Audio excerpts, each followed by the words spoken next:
오늘 우리에게 주시는 하나님 말씀은 사도행전 1장 12절에서 26절까지의 말씀입니다. 빈자리가 새로운 시작이었듯이 우리는 예수님께서 주신 약속과 그 약속이 성취되는 그 사이에 우리는 살아가면서 남겨주신 사명을 2배 이상 감당하는 사람들입니다. 예수님께서 십자가에서 숨을 거두시고 그 모든 과정 속에 한마디 하셨잖아요. 다 이루었다. 다 이루었다. 그럼에도 예수님께서 부활하시고 승천하시고 그 모든 순간에 남겨진 제자들 다 이루었다 하셨음에도 이 제자들이 남겨진 현실은 쉬운 현실은 아니에요. 가룟 유다의 빈자리가 있는 그런 아픔이 있는 자리고 스승이신 예수님이 승천하신 그러한 현실을 맞이하고 있는 그런 자리였습니다. 성령이 오실 것이다. 예수님께서 그렇게 약속을 하셨지만 아직 성령은 임하기 전입니다. 그래서 제자들은 예수님 승천하셨고 제자 하나가 배신하여서 그 자리는 비어 있고 아직 성령은 오시지 않았으니까 그러한 아픔의 현실 속에 이 제자들은 머물러 있었던 것이죠. 하나님의 위대한 역사는 어떻게 이루어져 가느냐? 하나님이 약속을 주시고 그 약속의 성취까지 그 남겨진 과제들을 사명을 가지고 수행하는 것이 하나님의 역사를 이루어가는 신앙인의 걸음입니다. 예수님 승천을 목격한 제자들, 그들이 이제 감람산에서 예루살렘으로 돌아왔습니다. 예루살렘으로 돌아와 자기들이 기거하던 다락방에 모였는데 한 120여 명이 된다. 그렇게 기록을 하고 있습니다. 예수님께서 승천하시기 전에 그곳에서 모여 기도하라. 예수님이 주신 약속과 그 약속의 성취에 첫 번째로 제자들이 보였던 신앙의 행보는 기도였습니다. 예수 그리스도께서 우리에게 주신 모든 약속과 그 성취에 반드시 시작되어야 될 것은 기도라는 거예요. 마음을 같이하여 기도에 힘쓰니라. 같은 마음을 가지고 기도에 전심전력을 다하였다라고 성경이 우리에게 말씀을 하는 거예요. 예수님의 약속이 이루어지기까지는 그냥 단순히 기다리면 되는 그런 일은 아니었습니다. 단순히 기다리는 일이 아니에요. 무엇을 하고 있어야 되느냐? 예수님의 약속과 예수님의 구원의 성취가 이루어지기까지 무엇을 해야 되느냐? 예수님처럼 사는 거예요. 예수님이 보여주신 것이나 예수님이 말씀하시는 것은 예수를 따르냐? 너 성령을 받았냐? 그러면 그대로 살아라 라는 거예요. 예수님께 있어서 절체절명의 시간은 겟세마네였습니다. 그곳에서 나의 원대로 마시고 하나님의 원, 온 인류, 인자에 온 것은 구원을 베풀기 원합니다. 그것을 이루시려고 땀방울이 핏빛처럼 변하기까지 기도하셨어요. 언제나 이것을 예수님은 보여주셨던 거예요. 그 자리에 항상 제자들이 같이 있었던 것이죠. 아버지 하나님의 완벽한 뜻, 또 그 약속의 성취를 이루시려고 예수님께서 언제나 보여주셨던 것은 기도의 삶이에요. 이것이 신앙하는 사람들에게 가장 중요한 첫 번째 신앙의 걸음이 바로 이 기도라는 거예요. 기도. 이것이 되지 않는다. 참 자신을 돌아봐야 되는 거예요. 꼭 어느 장소가 아니더라도, 물론 어떤 특정 장소에 나가서 기도할 수 있으면 더욱 좋은 것이고, 아니면 삶의 자리에서 일정한 시간을 구분해서 기도를 해야 되는 거예요.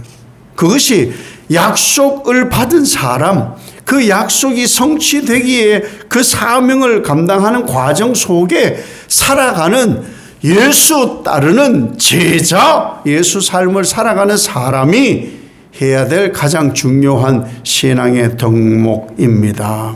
제자들이 지금 가진 아픔은 뭐냐? 같이 동고동락했던 제자의 배신이잖아요. 그 배신으로 상처받지 않은 사람 없어요. 다 상처가 있어요. 그 배신으로 상처가 있고, 선생님이셨던 스승 예수님의 승천으로 빈자리에 대한 또 아픔이 있고, 그래서 베드로가 다독이는 거예요. 시편 말씀을 인용해서 어떻게 다독이느냐. 이 일어난 비극조차 하나님의 주권적 역사였다.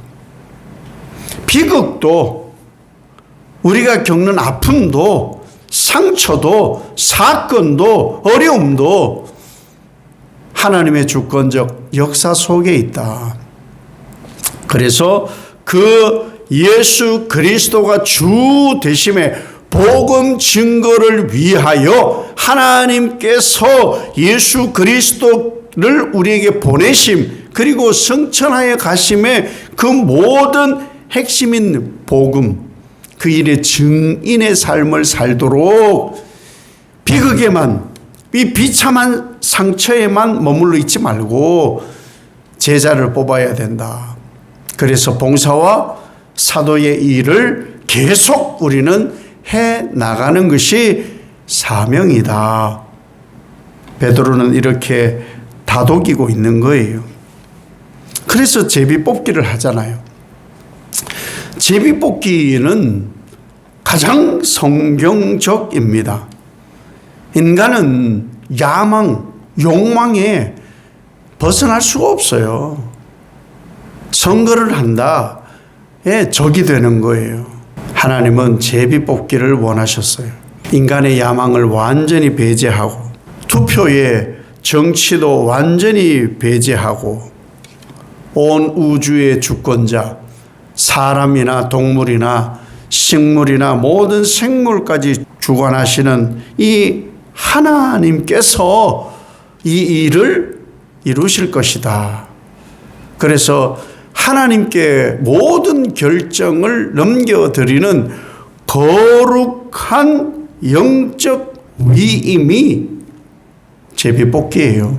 사도행전을 기록한 누가는 예수님의 약속, 예수님의 승천, 남겨진 그 모든 말씀의 성취를 기다리는 우리에게 당신은 삶의 자리를 무엇으로 채우고 있습니까? 이렇게 묻고 있습니다. 삶의 자리를 무엇으로 채우고 있습니까? 세상에 내가 살아가면서 경험했던 것, 배웠던 그 모든 것을 다 내려놓고 예수님이 그러하셨던 것처럼 하나님의 뜻에 순종을 이루기 위해, 하나님의 약속의 성취를 이루기 위해 철저한 복종이 있었듯이 그 복종에 따라 기도하기를 원하셨던 예수님의 말씀을 따라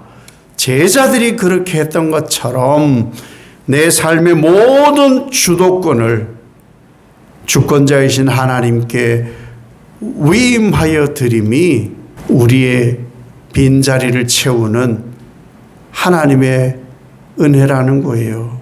오늘을 비롯한 우리의 살아갈 이 모든 날에 예수님께서 주신 이 약속, 그 약속이 성취되기까지 허락하실 그 다음 성령, 그 모든 일의 가장 첫 번째로 신앙인이 해야 할 기도, 이것을 오늘도 이루며 모든 날에 하나님의 약속과 성취가 이루어져 가기를 예수님 이름으로 축복합니다. 아버지 하나님, 우리는 하나님이 주신 약속의 성취, 예수님께서 그 약속과 성취를 이루시고 성령을 주심으로 사명 감당케 하십니다. 우리는 그 사이에 있습니다. 무엇으로 이 일을 감당할까? 제자들이 모여서 제일 먼저 한 일은 기도였습니다. 예수님의 약속과 성취가 이루어지는 데에는 기도가 시작이고 끝이다. 가장 강력한 무기이며 주권적 역사이다. 이것을 잊지 않고 어떤 장소에서든 어떤 삶의 자리에서든 이 기도의 일 게으르게 하지 않도록 최선을 다하여 이 일을 이루어 하나님의 약속이 우리에게 이루어지고 성취까지 이것을 이어갈 배짱 있는 신앙인 되게 하옵소서. 예수님 이름으로 기도 올리옵나이다. 아멘.